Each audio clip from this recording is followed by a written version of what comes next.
Bonjour à toutes et à tous. Alors comme ça, on exerce ou on s'apprête à exercer un métier de la relation client par le biais de ce média incontournable dans nos sociétés, qu'est le téléphone. Téléphone, invention génialissime qui nous permet à nous, êtres humains, de réaliser des choses exceptionnelles. Ah, justement. Oui, allô? Ah, c'est toi? Oui, bah, plutôt sans Quen, le jambon, à ce moment-là. Ouais, bah c'est ça, bah, rappelle-moi quand t'es dans le train. C'est ça, ouais, salut. Excusez-moi. Donc, par le biais de ce média incontournable qu'est le téléphone, eh bah, c'est courageux de votre part. Parce que la gestion de la relation client, qu'on nommera par la suite GRC, c'est un monde à part entière. Vous allez voir que ça n'est pas toujours facile, mais dans ce métier, on aime relever les défis. Par cette vidéo, nous allons illustrer pour vous les différentes étapes qu'on retrouve dans tout type d'appel. Quel que soit votre secteur d'activité, il y a toujours entre 5 et 6 étapes bien distinctes dans le déroulé d'un appel. Étapes qu'on rappelle ici. En effet, vous allez d'abord devoir vous présenter, vous ainsi que le service. Salut, Augustin du service juridique, enchanté. Il faudra ensuite identifier votre interlocuteur. Et toi, tu es Bertrand, du service support. Il faudra ensuite le questionner pour identifier son besoin. Yo Bertrand, on dirait que t'as envie d'un café, je me trompe? Ouais, mais j'ai pas de monnaie. Bon, je te l'offre. Tu veux quoi? Tu veux un café long, court, sans sucre, avec du sucre? Long, non sucré. Vous pouvez bien vous assurer d'avoir compris le besoin, le valider. Donc un long sans sucre, c'est ça? Ouais. Ensuite, vous devrez répondre aux besoins, dénominateur commun de chaque métier finalement.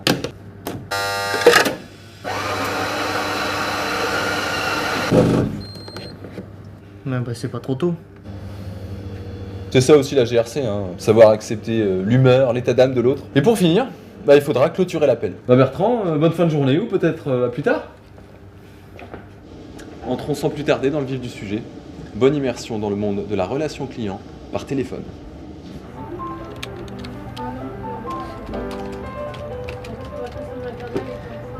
Imatech Information Juridique, Manuel, bonjour. Service informatique Imatech, Jean-François, bonjour. Que puis-je faire pour vous? Ça paraît facile, mais pourtant on en a vu des dérives, regardez. Bonjour, je m'appelle Frédéric, j'ai 37 ans. Je suis né dans le Larzac entre un bœuf et un âne. Oui, mes parents étaient très catholiques. Alors j'ai une enfance heureuse, jusqu'à ce que mon père m'oblige à faire de la danse classique. Alors je l'ai fait avec beaucoup de bonne volonté, c'est pas la question, mais ça a quand même pas mal compliqué mes relations avec ma marraine, que j'adore. Mais... Bon, quand on dit se présenter, voilà, faites-le de manière assez succincte. Le nom du service, votre prénom, éventuellement votre nom, ça suffit. Et puis même si vous parlez peu à cette étape, souriez, prenez un ton agréable. Imatech Service Courrier Bertrand, c'est quoi le problème? Hein? Un lundi de Pentecôte, quoi. Les clients appellent quand même. Non mais j'hallucine. Mais que ça à faire, les mecs? Imatech, service des gens en ligne. Frédéric, bonjour. La présentation de soi, du service, ça paraît anodin. Mais soyez vigilants, chers praticiens de la GRC, parce que, mine de rien, c'est une étape fondamentale de la relation client. En effet, elle met l'appelant dans une disposition psychologique qui sera extrêmement difficile de changer en cours d'appel. Ou même en cours de cassation. Donc autant que cette disposition psychologique soit bonne. On passe tout de suite à la seconde étape, identifier son interlocuteur. Avant de commencer, chère madame, pouvez-vous me communiquer votre numéro de client afin que je puisse accéder à votre dossier? Ou encore? Oui, votre numéro de contrat. Vous ne l'avez pas? Non, ce n'est pas grave. À ce moment-là, vous pouvez m'appeler votre nom, je vous prie? Merci, monsieur. Patientez quelques instants, j'accède à vos informations. Au-delà du fait que vous vérifiez l'accès au service du client et l'étendue de ses droits à l'égard de votre service, cette étape est importante aussi parce qu'elle vous permet de savoir à qui vous vous adressez et donc de personnaliser l'appel. On regarde quelques contre-exemples. Vous avez votre numéro de contrat? Non? Comme par hasard. Vous avez peut-être un nom? Georgette? Bah, non, mais au-delà du fait que c'est improbable de s'appeler Georgette, je vous ai pas demandé votre prénom, mais votre nom. Ah, petit, il a chanté une belle, là. Georgette, c'est votre nom. Vous vous appelez Alain Georgette. Ah bah, excusez-moi, madame, monsieur, je sais plus trop.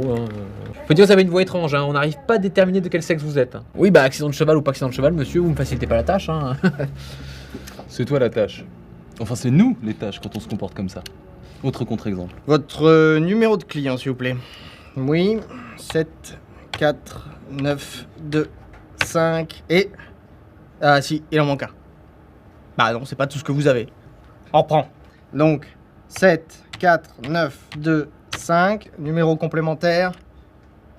Si, il y a un autre numéro.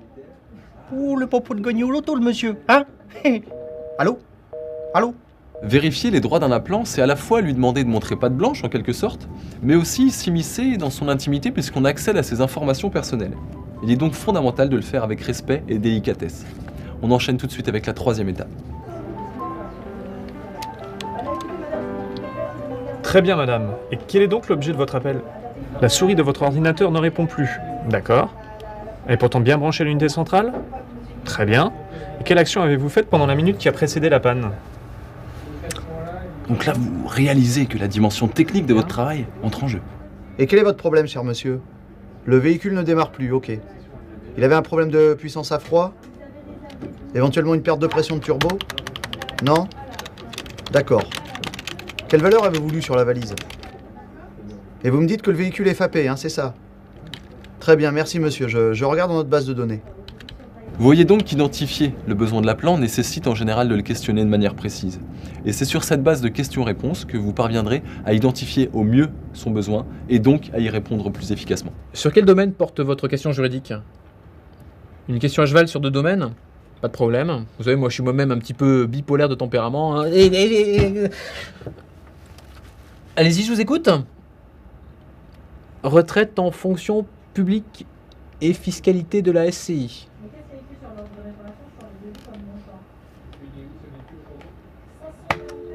Un peu d'audace que diable, même si le besoin vous paraît insurmontable, assurez-vous de bien l'avoir identifié en amont, hein. Il est peut-être pas aussi insurmontable qu'il n'y paraît.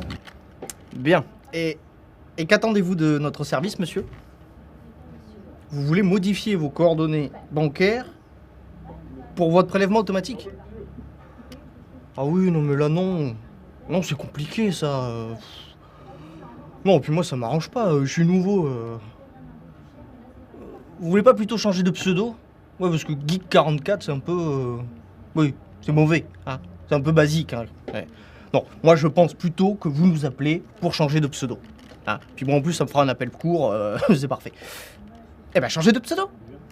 Très bien, bah, c'est tout à fait possible, madame, hein. Alors, quel pseudo avez-vous en tête, hein, madame? Monsieur. C'est scandaleux. Le conseiller client confond son souhait et le besoin de l'appelant qui change de sexe en cours d'appel dans la bouche du conseiller qui est absolument pas attentif, enfin bon. Pourtant, l'identification du besoin, c'est primordial. En fait, y passer du temps, ça permet d'en gagner ultérieurement. On enchaîne tout de suite avec l'étape suivante qui, en fonction des circonstances et de votre type d'activité, peut être facultative.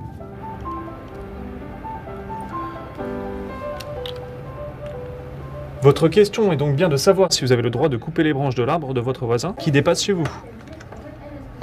Simple, efficace, ou encore? Vous souhaitez précisément annuler la demande de support que vous nous avez envoyée le 17 juin dernier à 17h54, c'est bien cela? Une demande annexe éventuellement? Très bien, merci, patientez. Répondre à un besoin, cela peut prendre du temps. Et plus la réponse à ce besoin est susceptible d'être chronophage, plus il est essentiel de faire valider le besoin par l'appelant. Juste histoire de ne pas travailler pour rien. Et pour ce faire, il s'agit d'être précis et d'assurer une bonne reformulation. Regardez plutôt pourquoi.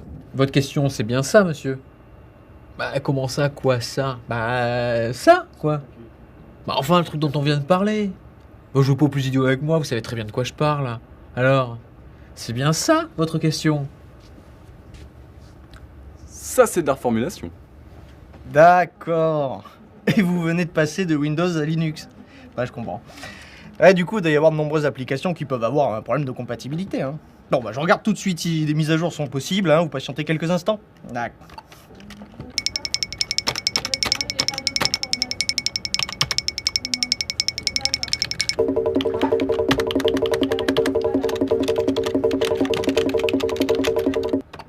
Madame, merci d'avoir patienté.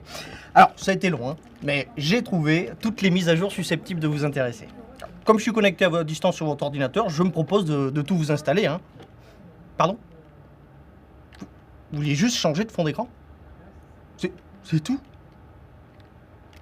Et voilà. C'est ça? Ça vous convient? Parfait. Et les mises à jour, elles sont déjà installées. Bon, bah très bien. Avant de répondre aux besoins, assurez-vous de bien l'avoir identifié. Nous passons donc à l'étape suivante.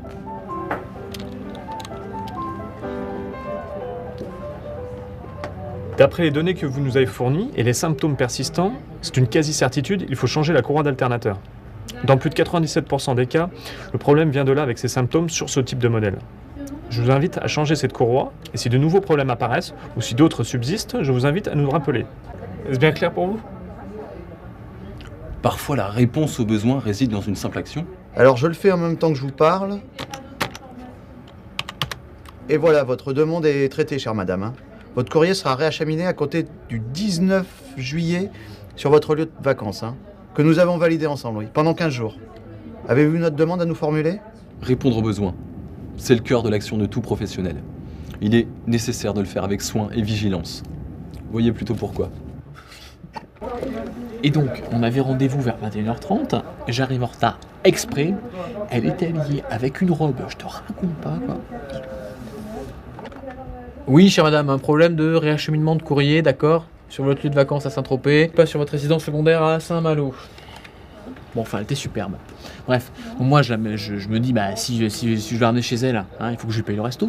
Donc du coup, j'amène au resto, hein, qui s'appelle le passage obligé. Hein, ils ont menu à 75 € avec plein de gingembre, j'adore. Oui madame. Oui, ça fait 2 fois que vous nous appelez, et la demande est maltraitée, j'entends bien, je vais faire le nécessaire, patienter. Donc là, on mange, on rigole ma parole, hein, et on termine, hein, je paie beau gosse, hein, et là, je propose de la ramener, tu sais ce qu'elle me dit là, hein, t'es mignon, mais vu que t'as payé le resto, hein, je peux me payer le taxi. Et là, tu me croiras, elle me claque la bise, et elle se casse.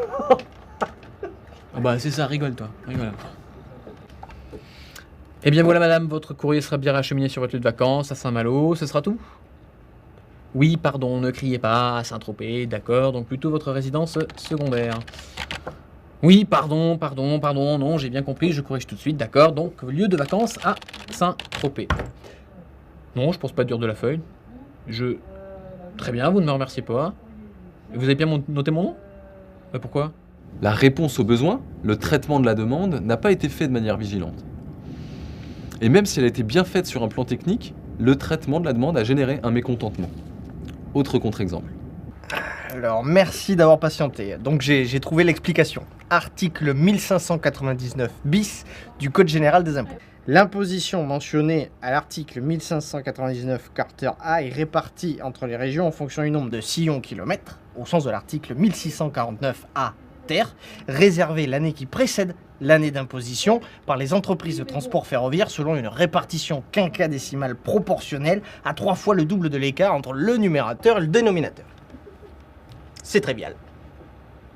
Bah non, je vais pas vous expliquer, c'est du français. Non, ben notre service n'a pas vocation à vous donner des cours de français.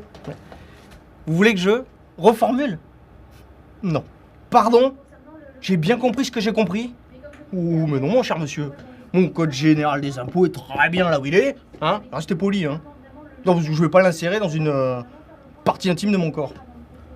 Eh ben oui, c'est reformulé. Pas que quand ça m'arrange, non? Ou attends, y a pas lieu de... Allô? Allô? Là, vous voyez, on distingue bien le fond et la forme de la réponse aux besoins. Il y a un début de réponse aux besoins, puisque notre conseiller client a trouvé la réponse à la question juridique de l'appelant. Néanmoins, cette réponse n'est pas complète, car pas entendue, comprise par l'appelant. Le conseiller n'a donc pas répondu aux besoins. Il est primordial d'apprendre à reformuler, à s'adapter à son interlocuteur. On passe tout de suite à la dernière étape de cette trame d'appel, qui n'est pas la plus facile alors qu'elle se résume en un mot, raccrocher. Mais un vrai professionnel ne peut pas raccrocher n'importe comment. Non, il faut savoir prendre congé. Est-ce que vous avez d'autres questions à me soumettre, chère madame? Très bien. Dans ce cas, je vous souhaite une excellente fin de journée. Et n'hésitez pas à nous appeler au besoin. Merci. À vous aussi, madame Dupont. Bonne fin de journée, au revoir. Très pro, très bien, avec une personnalisation tout à fait adaptée à la fin. Eh bien écoutez, si l'écran marche à nouveau, j'en suis ravi, hein. Vous n'avez pas d'autres demandes à nous formuler, cher monsieur? Parfait. Bah, permettez-moi de vous souhaiter une bonne fin de journée, hein, et nous sommes à votre disposition si cet écran vous fait à nouveau des siennes, hein. Mais je vous en prie, Bonne continuation à vous, monsieur Durand. Au revoir. Pour rappel, la prise de congé, c'est l'ultime temps de la relation. C'est le dernier souvenir que le service va laisser au client. C'est pourquoi il est essentiel de le soigner. Voilà quelques exemples de dérives légères. Oui, madame, non, c'est pas force. Mais de toute façon, madame, je crois qu'on a fait le tour. Non, je vous écoute plus là. Non, non, j'entends plus rien. Non, je vous écoute plus, Non, faut nous laisser maintenant, faut nous laisser. Non, qui me parle? Il y a plus courageux, il y a plus franc comme attitude, on est d'accord. Et donc, voilà pour la réponse à cette question. Ah, vous en avez une autre? Dommage parce qu'au bout d'une demi-heure, moi je pensais qu'on avait fini. C'est pas grave, hein. Seulement j'arrive dans un tunnel, hein, donc je sais pas si... Oula.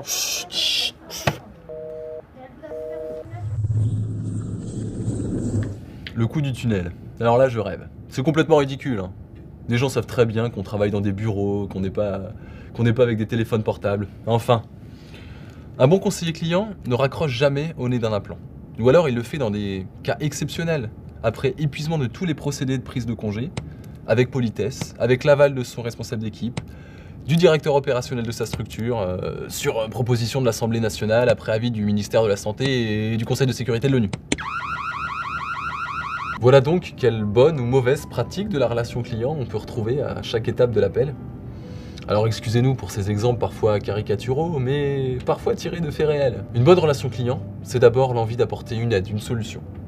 Et ensuite, c'est le respect de cette trame d'appel qui est d'une aide précieuse, mine de rien, notamment quand on est face à un client difficilement gérable. Beaucoup de points de vigilance n'ont pas pu être abordés ici. On ne peut pas les classer dans la trame d'appel, car ils sont finalement omniprésents à chaque étape de cette trame. Mais pour autant, ils participent fortement à l'établissement d'une bonne relation client. Ces points de vigilance, ils sont variés. Il y a notamment montrer votre écoute active pendant l'appel. Donc c'est bon, vous avez bien noté la date et l'adresse. Allô? Soignez votre diction. On peut pas accéder à votre dossier. Non, mais... Écoutez-moi, madame, je ne peux pas faire votre dossier. Savoir personnaliser l'appel. Parfois, l'appel manque de personnalisation. Allô? Numéro de contrat 172 448. Vous êtes toujours là? Parfois, il est plus adapté de ne pas trop personnaliser l'appel. Non mais j'ai tout à fait compris, monsieur Verge. Non, et nous comprenons totalement votre mécontentement, monsieur Verge. Oui, d'accord. Bon, soyez assurés que nous n'allons pas laisser le problème grossir, monsieur Verge. Non, ça... Bon, ce serait gonflé, monsieur Verge. Savoir rester poli et calme.